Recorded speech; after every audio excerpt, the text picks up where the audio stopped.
My name is Hugo Lafrance, Sustainability Director at LeMay. It's my pleasure to welcome you to this Net Positive Day event taking place during this World Green Building Week with events all around the globe. I hope you're doing well, your family and your colleagues are doing well in this situation. Uh, yeah, a few welcoming remarks. So I'm pleased to announce the launch of our second edition of LeMay's Net Positive report entitled 2020 Driving a Decade of Action. You'll find in there all sorts of information about our net positive projects, other sustainability information about LeMay, more about our commitments to the AIA 2030 challenge and to the net zero carbon building commitment with the World Green Building Council through our participation to the EP 100 climate group. Um, so, net positive design, a conversation about building sustainable cities. You'll have the chance in the coming hour to hear from a panel of esteemed experts and practitioners for a discussion about the challenges and opportunities about designing more resilient and sustainable communities and how to adapt our built environments to the new reality. So very quickly, you'll have the chance to hear from four speakers. Lisa Stiff, Director of Research and Programs, Task Design Build. Andrew King, our Senior Partner and Chief Design Officer at LeMay. Amanda O'Rourke, Executive Director at 80 Cities. And Dr. Ursula Ecker, Canada Excellence Research Chair in Smart, Sustainable and Resilient Communities and Cities at Concordia University. And the panel will be moderated by Audrey Girard, our Urban Design Practice Lead at LeMay. Audrey, it's all yours. Thank you all. I'm really pleased to be with you today and to be hosting this really rich line of panelists. We have a broad and really diverse spectrum of fields and expertise, and I think we'll have a great conversation. So this is an open discussion within the panelists. I'll be giving a small introduction, but really it's just to have a conversation about sustainable cities, which is quite a wide and broad subject, but I think it can go in any direction. We'll see if there's any debates, but I'm sure it will be interesting in any case. Yeah, so 2020, what a year. We've got quite a start for the decade, so I think it's a good title, Sustainable Cities and the 2020 to 30 challenge. Where do we want to go from here? We have a sanitary crisis. We're right in the middle of it, and it has been quite challenging, and it's testing a lot our way of life. It's actually, by extension, challenging our cities that has to adapt to quite a new reality in some ways. And so we are wondering if we adapt so quickly for this crisis, if we can adapt so quickly for the sustainable city agenda. I think we all want this to happen. We are in a certain path, but perhaps one of the question is the crisis, is it changing anything from this known agenda for sustainable cities? It's definitely a broad subject, so I'll try to just touch base on few ideas that we had. We know that since spring, the cities had to adapt quickly. We had city lockdowns, we had social distancing measures, and it drove a lot of people outside. We extended our homes and we extended our workplace on the public realm. It has put a lot of pressure on our public spaces, for one.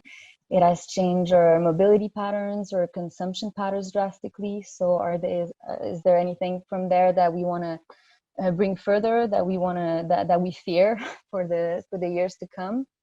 And those answers were not the same in central neighborhoods and in suburban or remote areas. We saw that the car is still really the king in the suburban areas. We have drive-through and Cinepark even coming back in being.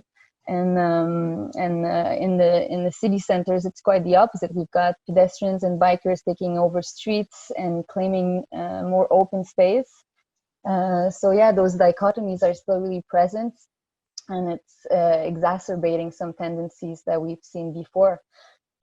Cultural and social interactions are key drivers of the way we experience and envision the built environment, and so is technology and infrastructure. We had other crises, sanitary crises in the past, but this is definitely the most virtual one. So how is this virtual reality changing our perspective on things? That could be another question. So before we project ourselves in the future, I thought it could be just a little bit useful to kind of go back in time and see the last crisis or that we experienced and how this influenced urban planning. It was actually 150 years ago that urban planning, as we've seen, the modern urban planning was emerging from the overcrowding cities of America and answers that we had for those crises, social and sanitary crises, and we had major revolutions on the built environment from there. We had the City Beautiful movement, and this had brought a lot of agenda for the architects, the landscape architect, the engineers, and all those professionals seen the potential for green infrastructure, for urban parks. We had Frederick Law Olmsted in Montreal that did leave the mark from the City Beautiful movement right in the heart of Montreal, and let's just say it was quite an asset for Montrealers to have that park during the crisis. So still really relevant, but that movement also brought the birth of suburbia and some expansion for the city. So we also fear some urban sprawl following the crisis, as people are trying to get some air and go outside and live virtually from their faraway paradise. So is this something we need to fear for the future? It's another question. So how this crisis is changing things? How will it influence the sustainability agenda for the best and for the worst? The overarching question is which post-COVID city we want, and how design can help us get there. Because obviously we have a lot of designers listening up, even if we have that broad to a wider range of people. I think design is definitely a subject to bring further how as a solution for this sustainable agenda. So I will leave the microphone to the panelists. Perhaps maybe Andrew, if you want to break the ice with some answers about how design can help us get to this sustainable city agenda. Oh, for some reason, I presumed I'd be going last, so I'll try and accelerate my preparedness. Yeah, I think it's interesting the way you frame the question, Audrey, and I like the fact that you're talking about the fact that there's many post-COVID or post-pandemic versions of the city. The one that I like the most, that's really the wrong way to say it, but I guess the one that I think has been most metaphorically powerful, I guess, is where the pandemic response can be seen as sort of almost an applied laboratory for a recalibrated sustainable city. These are very poetic moments, like when the fish return to the canals of Venice, and or coyotes return to the city of Calgary. Maybe that's not so positive in some ways, but or sheep are meandering around Scottish towns. But this notion that, or even in my neighborhood, my cat getting sprayed by a skunk a couple of months ago, which never would have happened when the city was busy and everybody was out all the time and pushing the wilderness out. So I think there's kind of a metaphorical quality to that, particularly Venice, that says that it doesn't take very long for our world, our cities, or whatever to respond very dynamically to a kind of changing context. And the fact that if we can't figure out ourselves how to change that context, then something like COVID-19 actually forces us to change our context, and then the world responds in a positive way. I know that's not very technical. I know it's not very scientific, but it seems to me to be that kind of world. I guess, I'll just leave it at that. I think there's a whole bunch of issues around policy and around how the city can become a laboratory that builds on that, but I'll mention that later. That's just my sort of intro. Fish in Venice, I think it's a good thing. I don't know if Amanda, you wanted to add on this? Sure. I'd love to build on the city as laboratory thread, because I think that's really interesting. I think in terms of the city that we want, I think this is a great moment to step back and reimagine our cities that put human beings at the center. And I know we've been talking about this for a long time at 880 Cities, and a lot of organizations have, but I think it's a really good moment to think about how do we actually put human beings and their needs at the center of building cities. We're pretty simple human beings. We want things like desire for social connection. That's very evident amidst COVID. We immediately got locked down and felt the immediate need to want to connect with our neighbors out on the street. We're also pretty simple in that we like to move our bodies around, and that's essential for our health and wellness. So how do we create cities where we're able to do that in a healthy and sustainable way? We also have an innate human desire for nature connection and access to sunlight and fresh air. So how do we design our post-COVID cities in a way that facilitates that? And I think connected to the laboratory piece is I think we need design that is people-centered, but also iterative, that is responsive, that isn't these bold mega solutions. They're ones that respond to people's needs and can build and adapt as we go. That's really interesting. I don't know if Lisa, you wanted to take the ball. Sure, I'd love to. I love that we call it jamming on the laboratory approach. So I can continue that thread, and I think I'll take the developer approach because, as you know, I'm from developer, big bad scary developer, but you know, our thesis before the pandemic really is the same post-pandemic. But I think what the pandemic does is it amplifies all of the sort of crisis we were having before the pandemic, pre-pandemic, you know, in terms of sustainability, in terms of the housing crisis, in terms of affordability, and really equality, frankly, at the kind of heart of that. And really, our approach as a developer is looking and listening first. And so if we jam on the what does it mean to is human beings at the center, like wholeheartedly, our approach typically is to go into the sort of micro communities that we work in and listen first. We have to listen. We have to understand where we're working. We can't go in as designers, and I am an architect by background, so I have to resist the urge to get to the conclusion before we really listen first, and we hear and we understand and we research and really understand where we're working and what the needs are. And really part of our thesis is try to determine the piece that has to remain sort of an asset in the community. And when we think about sort of switching development and the sort of commodification of development and house and home and all that things, and think about what can we leave in the community as an asset and start to think about the approach that way, we might be able to start solving, you know, trying to at least crack open some of these bigger issues. So let's jam. Yeah.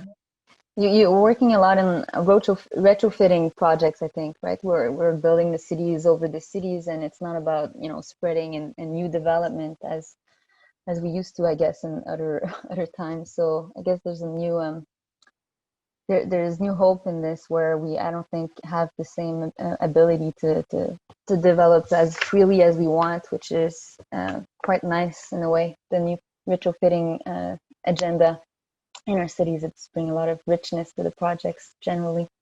I don't know if Ursula, you wanted to continue on.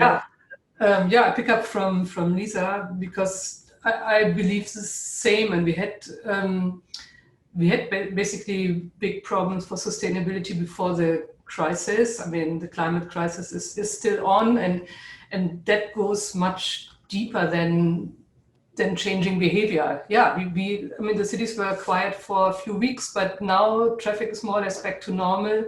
CO2 emissions worldwide are more or less back to normal. So I don't think we have made a real change. We were sort of quite abruptly brought to a standstill, but that only lasted a few weeks, and that didn't really change so dramatically our emissions, for example. And I think the big chance of the pandemic is it's such a shock that people really start thinking more fundamentally about the real issues. And I think the real issues are more the way how we build cities so far, how we organize mobility, what do we do with our waste. I mean, all this is completely unsustainable. And coming to the point of not just moving out of the city, I think we need to really redo our cities, and that it's not really done in a big way because it's very expensive to retrofit, but it's a long-term investment. And I think this crisis and the wish of many governments to now put in significant money for the relance is a great opportunity to really go for a green relance. Because you said we are at the beginning of 2020. I mean, we want to be 50, 60% less carbon consuming by the end of this decade. So, and building projects take some years. So I think it's just about time to start that and come up with pretty ambitious retrofit programs that provide local jobs that really do something on the long term for getting closer to our carbon goals. And if at the same time we do something for changing mobility patterns, then and reducing thus the emissions for transportation, we also get closer to these spaces that we want, where people can communicate more, and public spaces that offer more than just car-bound traffic. So I think it's all interconnected, but I think we need to really talk about the deeper problems that we need to address. And I think we have a chance because everybody has woken up now and spent their time of thinking how we can improve the situation.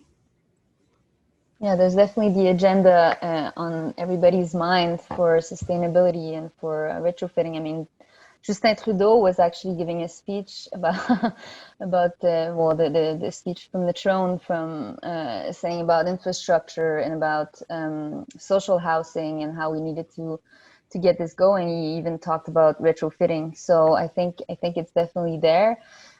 Which infrastructure could be the question? I mean, infrastructure could be of many kinds and not necessarily sustainable. I don't know if anybody, yeah. Amanda? Yeah, in terms of infrastructure, one turn of phrase that's really stood out in my mind lately was actually, it was from a 2018 article by Gautam Ban, who talked about the infrastructures of everyday dignity. And that turn of phrase has really been sort of circulating in my mind over the last few months, because I think that is what we really need to focus on, is what are the infrastructures that bring center humans and bring everyday dignity, not the infrastructure that not the big fancy shiny mega projects, but the ones that really connect and improve our quality of life in the everyday. And I think if we want to focus our investment, it's thinking about infrastructures, not just big capital improvements, but also the social infrastructure in our cities. Yeah, definitely interesting. I'm sure Lisa has a lot to say about social infrastructure from the project that I've seen from TAS. I do. I mean, I don't know if I'm to go deep on that, but we typically, in this asset-based community design, I mean, we're building the first all-purpose rental with a Toronto Public Library at the base. We're building a mixed-use community, incorporating a Salvation Army at the base, and as part of the sort of dialogue that we work with on that project in particular, is the Salvation Army is part of the program, and we're embracing it. It's not to be any less in the forefront at the base than any other program on the site. So it's certainly important, and it's important as a future community. It's important when we talk about resiliency and those infrastructures of everyday dignity and a human-centric approach. I think from a technological, like I always, as an architect, we always like jab construction, right? And certainly there's an element when we talk about sustainability in terms of infrastructure and building and cities, that there's an element in innovation of some of these industries that need to catch up.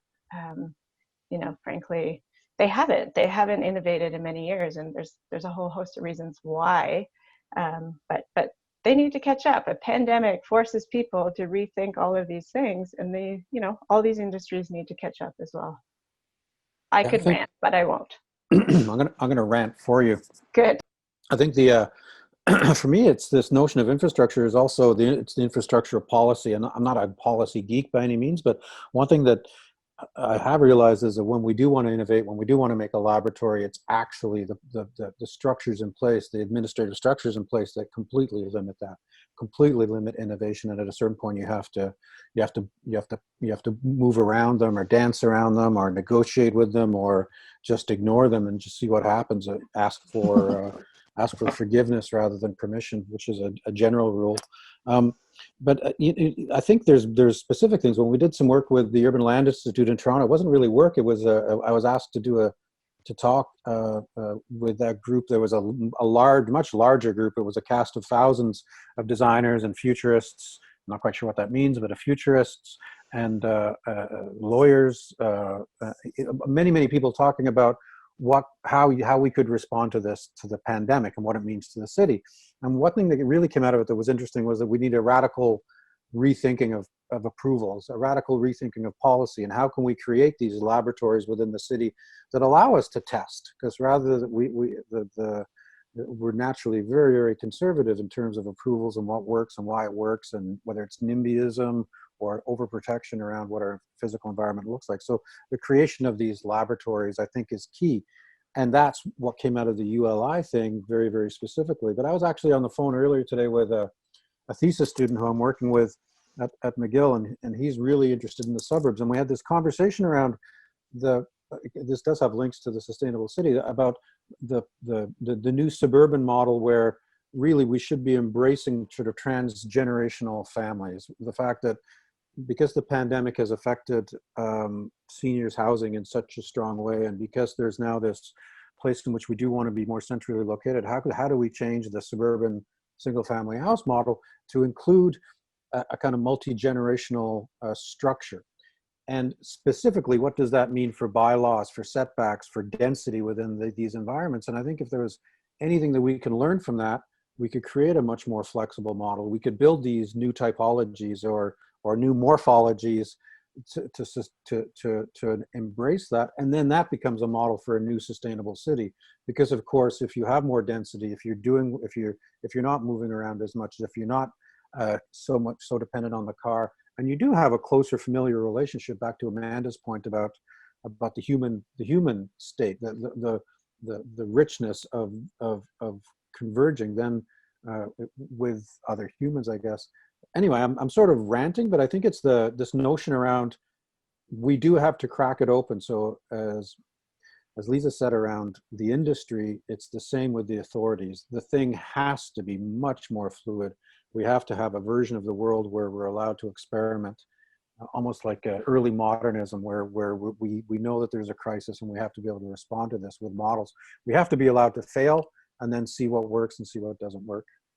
Yeah, we can't wait 40 years to see the failing result.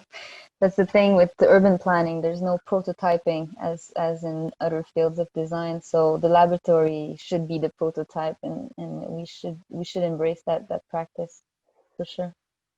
Yeah, Ursula. Yeah. I mean, I guess flexibility is quite a key word here. I mean, because that's the interesting part about resilience as well, to be flexible. Because I never liked the term resilience, because I always was reminded of disaster and how to get back from, how to recover after disaster.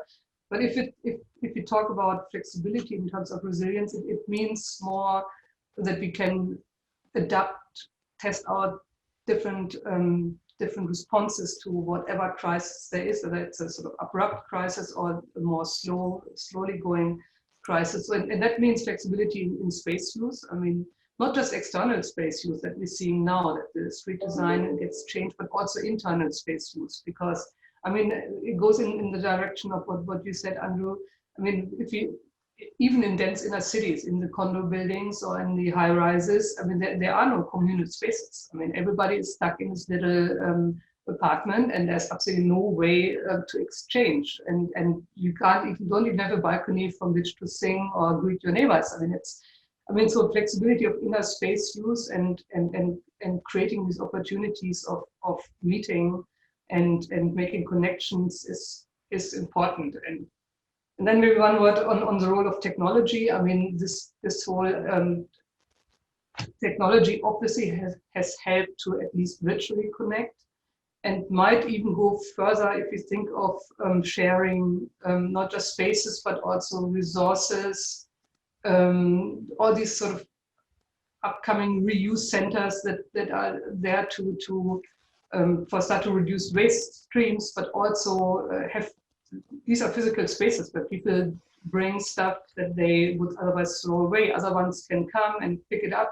So, and you need to know where the resources are and how you can share them. So in that say technology, IoT, connectedness could really help to maybe also reduce our resource consumption and create interaction at the same time. Because if you lend something from a neighbor, you at least talk to him or her for a while. So I think there's a whole bunch of flexible organization coming up that is really supported by the potentials of IoT technology. Mm-hmm. Yeah, the sharing economy is definitely has taken the crisis a bit hard. Had it a bit harsh during the crisis, for sure, because people want their own car and their own house, their own bubble. But it is definitely a key for sharing everything, for sharing resources and sharing for mobility potentials and yeah, resources in general. I don't know if Amanda, I think it links to that everyday dignity. I mean, we have to have access to everything, but if we're sharing, there's definitely there's more possibilities of reaching to that way of life. And I actually also wanted to pick up on, I think it was something that Lisa was saying before, connected to being responsive and kind of approaching, really listening to communities. I think connected to this city as a laboratory, city as design is iterative and responsive and flexible, is a real need to radically change how we engage community. And really move beyond what we traditionally understand as consulting communities to one where we see, working alongside in solidarity with community and sharing power and responding when we get it wrong. To Andrew's point, like we will fail and we have to be able to take those risks to meet the challenges of the moment, but we also need to be humble enough to listen when we get it wrong and listen to those pain points and respond appropriately. But that involves designing that into the process from the beginning. So I think there's a whole piece around really training and building capacity of experts and designers in that human side of listening and working in solidarity with community, not we're going to listen to what you have to say this time, and then we're going to come up with our own solution. It's really building those relationships throughout the long term. I'm sure Liza has great examples to build on that. Yeah, I mean, it's you're hitting on a bunch of things, but certainly in terms of listening is making sure we're getting all the right voices, right, and making sure that we've got equal opportunity for all of those voices to be there. And frankly, the ability to be online and have online consultations or by the phone, pick up the phone and call members of the communities you're working in has actually been kind of great, because it means, people can log on to a meeting, and I don't by any means say that all of our engagement is done through a meeting. It's not, but certainly by be able to connect on this way, it's definitely helpful for those who wouldn't otherwise be able to get there for accessibility issues. But then it also, like never before, amplifies those that don't have access to internet and computers. So, we're hyper aware of the kind of shift of equality and making sure that we can hear all the voices, really. So it is challenging. And then I would say, from a developer's point of view, I mean, TAS is certified B Corp.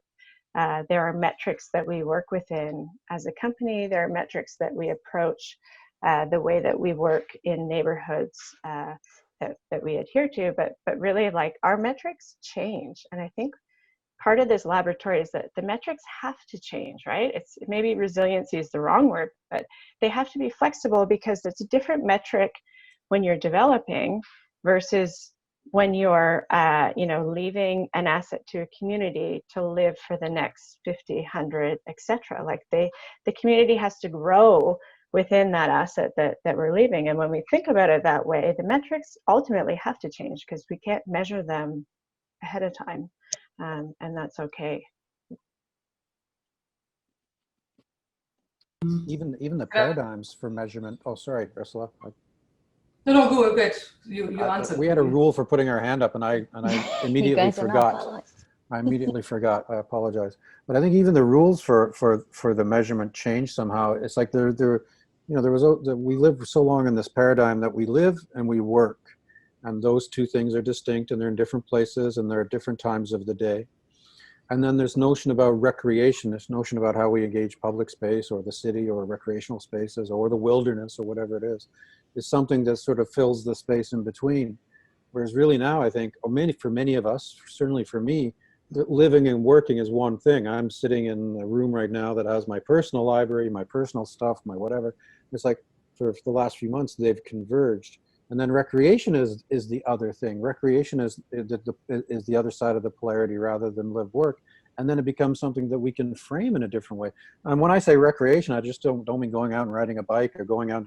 I actually mean engaging the world, engaging nature, the parks, our public spaces, our rewilded spaces.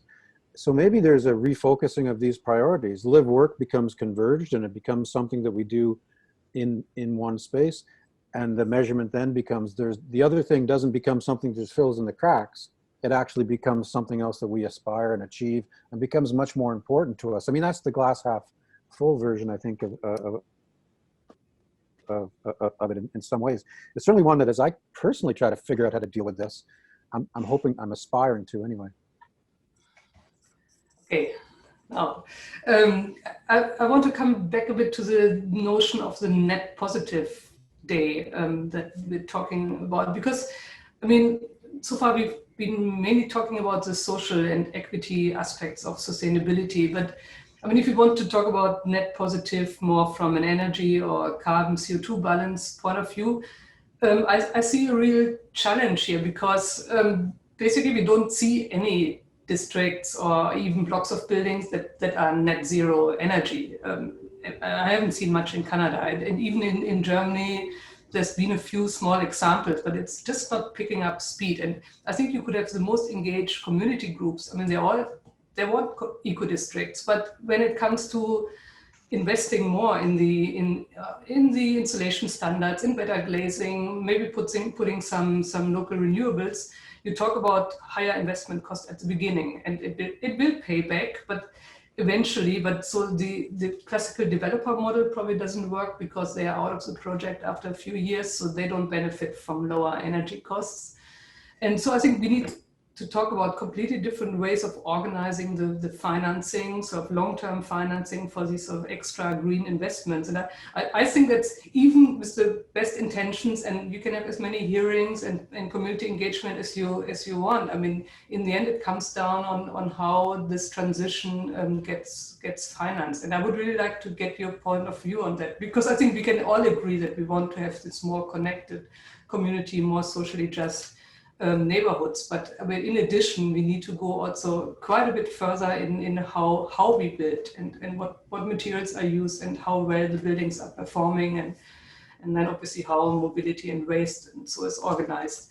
But I see there a real financing issue, because I mean, most developers tell me, yeah, we want solar and we want highly efficient buildings, but nobody's willing to pay a higher price when they buy a condo. So it's a bit of a dilemma. I don't have an easy solution. I think it needs long-term financing concepts or tax reliefs or compensation by more density for the developers or instruments like this.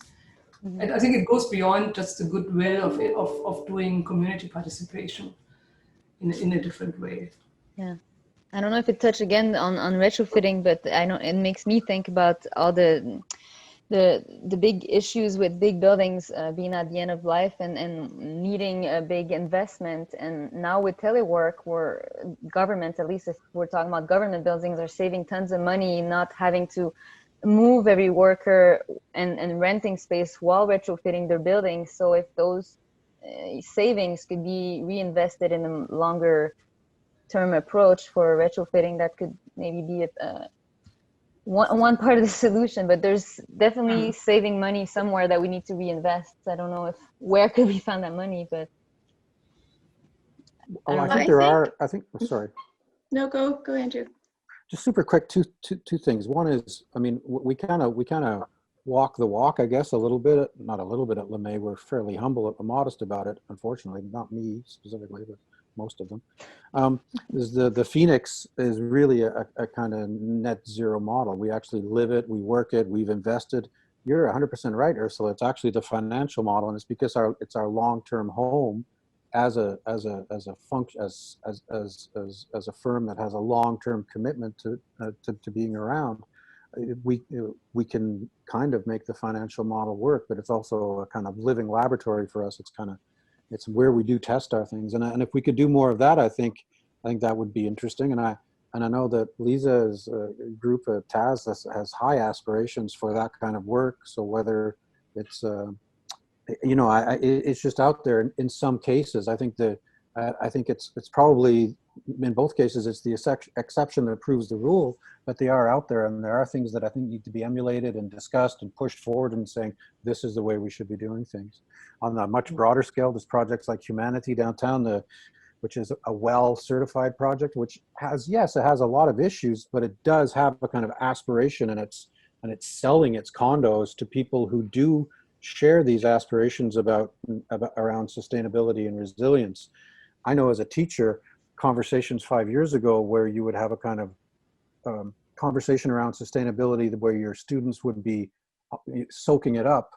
Now my students know more about sustainability than I ever will. It's sort of embedded in the kind of world as we move through, and it's sort of heartening to see. I apologize, Amanda. I'm going to shut up now.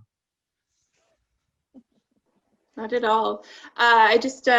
So I think to Ursula's point, I agree. I think this is the time for big investment from the public sector on these financial instruments. If we think about the existing amount of public subsidies that encourage car dependency in our cities, the huge investment that we have made from our car infrastructure, all the way from highways to roads to parking infrastructure, that was a huge endeavor which had huge influence on the design of our cities and human behavior. We need a green future that subsidizes a sustainable lifestyle for people living in cities and communities. I mean, it was a huge endeavor over the last 80 years to redesign and engineer our cities in this way. And we need to massively invest and incentivize people to invest in green building, in sustainable transportation and public transit, and affordable housing, because that is also central to being resilient amidst the climate crisis, which is connected to the economic crisis, which is connected to our social crisis. So I agree, we need those big instruments, and I think it's really the role of the public sector to step up. I think the private sector is doing great things on the side, and there will be like acupuncture and great examples and showcases. But to really meet the challenge, we need to radically rethink the way that our financial instruments are set up and the way existing public subsidies operate.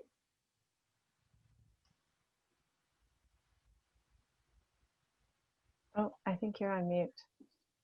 Yeah, I really agree, and it comes back to Justin Trudeau's speech today. It looks like really are going to invest in sustainable future and in public housing and infrastructure, but the question of which kind of construction that will be subsidized is going to be key for sure. We don't want to just redo the mistakes of the past, because yeah, infrastructure is not definitely one solution if it's not the right infrastructure. It's actually the opposite. I don't know if Ursula, you had something to say about carbon neutral aspiration and infrastructure. Perhaps there's other kinds of infrastructures we could think about that we definitely need for supporting this sustainable future.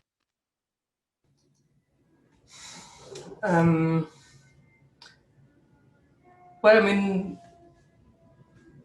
apart from the consumers, like the building sector and mobility and industry, there's also the energy generation side to the story, which is pretty centralized here and in many other places still. I mean, there's this sort of big advantage of having green hydroelectricity, but that covers not even half of the demand. So I think if you really want to shift this nice green electricity to the transportation sector, it needs to come from somewhere. So again, I think reducing demand from the built environment, from the buildings, is pretty crucial to liberate this electricity to then go into transportation, or otherwise we would need huge new dam constructions, which probably nobody wants neither.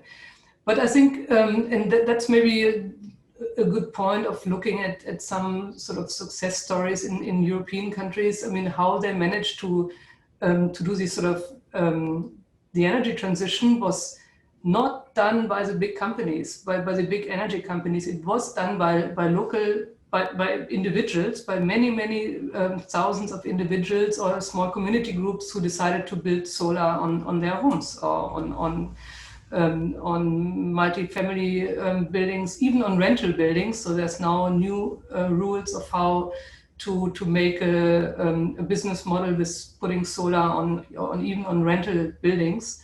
And so this transition of going from zero 20 years ago to now 40% renewables in the German grid has been a very decentral, community-driven move. And I think that would be interesting to look at how that worked, what the mechanisms were, the feed-in tariffs that made it financially viable, and how that action could be taken up. And I think that's a nice example of also these sort of community energy projects where groups of people manage their energy, share with their neighbors, use blockchains to trade. And we see that in New York.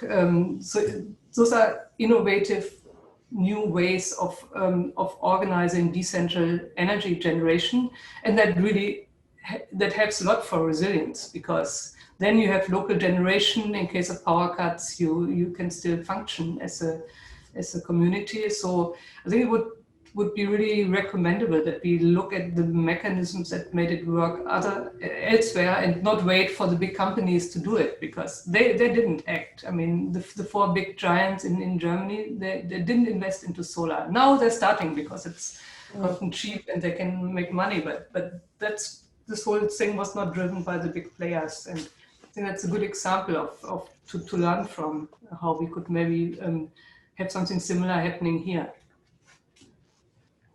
Yeah, for sure. Hydro has been an easy way, and then people are just spending more energy in here. But it's not the solution. We have to definitely invest in some other sustainable energy and minimizing our spend. We had that presentation this for lunch, and it was all about the strategy around energy. It's really interesting to see that the hydro is not the only solution. We need to be doing a lot of other things. And public transport in train was shown as for merchandise was shown as quite a key solution by the panelists, and I was kind of imagining what would that mean to turn back to trains for merchandise today, and what it would bring for cities. I'm not sure those infrastructures are easy to implement in this day of time. I mean, a few decades ago, it was the way of doing it, but this would be quite of a step back. I don't know if it will happen. Trains coming back. I'd just like to take a second and just converge Ursula's commentary with Amanda's, because I think this notion that in the past we've gone through these huge thresholds where we've changed the way cities have functioned. We've actually changed the way we've perceived our world. I have a book called The View from the Road, which is a book that kind of somehow makes a kind of heroic argument around embracing the car, and it was written in the late 50s, and it was part of that. It was part of that when we changed our cities. And if we could find a way, and if the pandemic is something that does that, we could find a way to take that bravery, that courage to radically change the way our cities are functioning, like we did 80 years ago over a series of cities, but embed the things we've learned through what Ursula's examples about this radical sustainability, and say, yeah, okay, we've proven to the giants, we've proven to the bureaucracy, we've proven to the almost immovable administrative forces that this actually works, and now we need to invest that. So I'm not sure if Justin Trudeau, I didn't listen to the throne speech today or whatever it's called, but I'm not sure if he has, or if he has the courage to actually say, this is what we need, because I think it's true. I think it is what we need. And if a certain percentage of the population dying forces us to be pushed into that, then I think that that's one thing that we can learn. We have to radically shift this thing. We have to build a train network, a kind of sustainable train network. I lived in Germany for a long time, and even when I was there 15 years ago, it was far ahead in many ways, even than North America is now. And if we can't learn from each other, then it just seems pointless. Actually, if we're so immersed in ideological positions that don't allow us to learn from each other, then I think it's sort of tragic. I'm trying to be glass half full today, so I shouldn't use the words like tragic, I guess. I'd like to jam on Ursula and Amanda and also bridge those two if I can. And I think when we think about community assets, like how great would a centralized energy plant that is owned by the community that lives there, since we're jamming and thinking about what that view from, I don't know what we call it, Andrew, not View from the Road. I know that book. It's a doozy. It's great. But view from, I don't know, X blank, fill it in, everybody. But,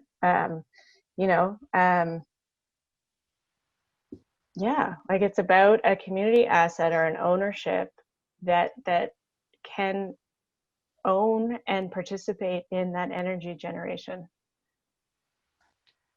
Yeah, I mean, just as we worked on a project here in Montreal in Lachine East this summer, and there was actually talk between the energy company who was thinking of doing geothermal with the city of saying, can we not have joint ownership? Because that's long-lasting infrastructure. If you build these geothermal loops and they will last for 50 years or so. So why should the city not invest and make revenue from selling that heat or cold in summer? So I think that they were, that was a very interesting part of the project, of thinking of new ways of financing this kind of infrastructure.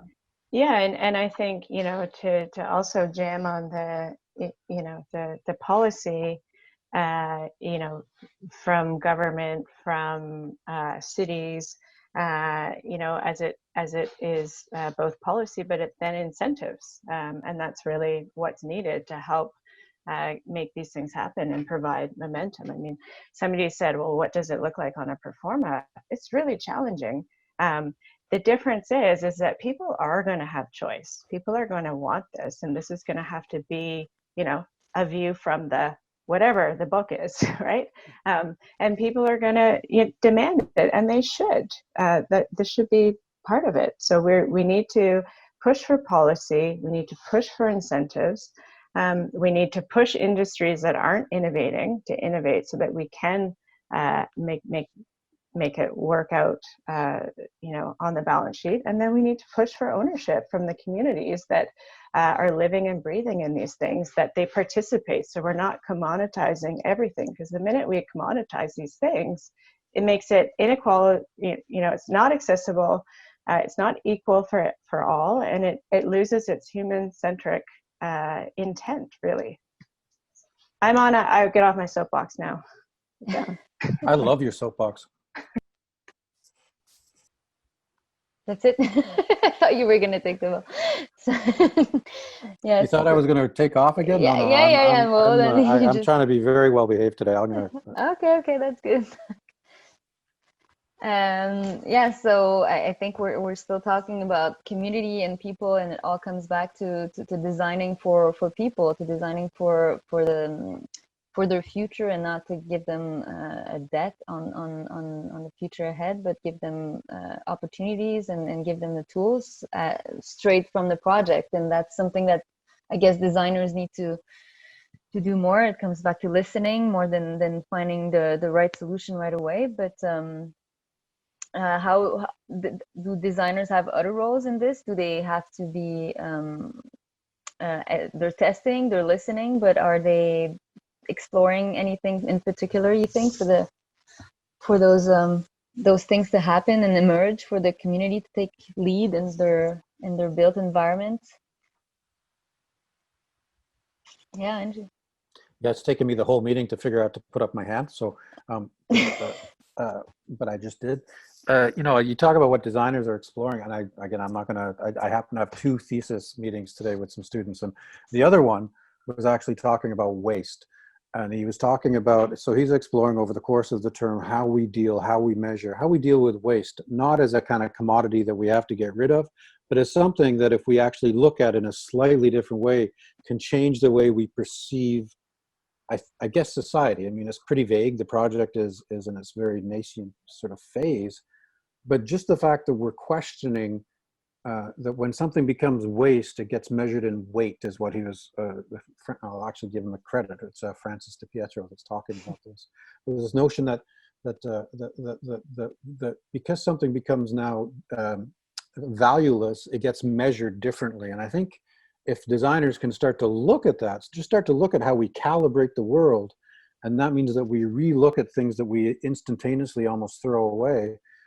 And this is a very conceptual way of looking at waste, but usually if it's interesting and can help us frame our point of view, then it will become powerful, and it could become an important tool. I know that makes very little sense, because it makes very little sense to me and Francis so far, but it is a kind of, what it does is it just says we have to start looking beyond what we normally see as designers. It has to look at that world beyond how what we see as the kind of materials that somehow get privileged. There's a film called Objectified, which I'm sure all of you have seen, and at one point I think it's Mark Newson. I'm not quite sure if it's him. I wish it was Dieter Rams, but I know he didn't say it. But he talks about the cell phone as a kind of object that really should be made of cardboard and plastic, and it really should deteriorate in our hands in the 2 years that it is a useful tool, because in the end they all become unuseful after 2 years, and we should see its decrepitude. We should see it metaphorically dissolve in our hands as it becomes useless and then returns to the earth in some way. Anyway, waste and Mark Newson. Yeah, I mean, and that, I guess, apart from the waste of the products you were talking about, obviously it applies to the whole building cycle as well, because so far it's just not an issue to really think of the whole life cycle of a building and whether your construction is recyclable or reusable. I mean, the way we construct today, mainly this concrete and steel, I mean, and if you look at how much is torn down here in the city, how much dust and air pollution that creates. The same for the streets, which are constantly redone and ripped apart. And so it's all not reusable or recyclable. And I think if we would think about every product, including the whole building, in terms of that it will have to have an afterlife, or at some point it will need to get disassembled and to put that into the design and construct in a more modular way and with materials that can be taken apart and are not intricately linked like concrete and steel. So I think that would make a big change also to the whole embedded carbon, the whole waste stream management of the buildings themselves. So I think that's a very good point. And the products, obviously, in long life of a product is a whole different story. It's probably not the architects probably don't have the biggest impact here, influence on product design here. But if they would get it right with the buildings, it would already be a big step. Yeah, And we're there's not much already. talk about it. I'm surprised that there's not much more talk about the material aspects of buildings. I mean, especially in Canada and in a country where you have so many wood resources. I mean, why don't we see much more of that? Wood is nicely recyclable and reusable. Yeah, It so goes we're to, coming to. Oh, sorry. I was just saying that we are getting close to the end, but I'll leave you the last word if you want, Andrew. No no, problem. I don't want that for sure.